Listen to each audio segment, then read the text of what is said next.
কিভাবে জ্যামিতিক হারে বাড়ে দেখেন। রমাদানে একটা নফল করলে ফরজের সমান সওয়াব, একটা ফরজ করলে 70 থেকে 700 গুণ সওয়াব, রমজানে উমরা করলে হজের সমান সওয়াব।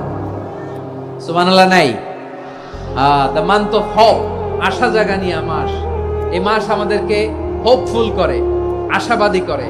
রমাদান যেমনি দ্য মান্থ অফ হোপ, আশা জাগানিয়া মাস, এট দ্য সেম টাইম এই রমাদান হচ্ছে মান্থ অফ ওয়ার্নিং, একটা ওয়ার্নিং এর মাস। নবী যেমনি আশা জাগাইছে আবার ওয়ার্নিং দিয়েও গেছে, খবরদার।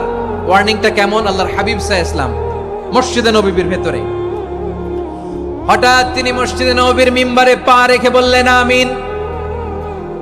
দ্বিতীয় ধাপে পা রেখে বললেন আমিন, তৃতীয় ধাপে পা রেখে বললেন আমিন। সাহাবারা অবাক হয়ে বললেন ইয়া রাসূলুল্লাহ, ইয়া হাবিবাল্লাহ, তিনবার শুধু আমিন আমিন পড়লেন, কেন পড়লেন আমরা কিছু জানি না, আমাদেরকে জানিয়ে দেন কেন আপনি তিনবার আমিন বললেন। রাহমাতাল লিল আলামিন আল্লাহর হাবিব বললেন, ও আমার প্রাণের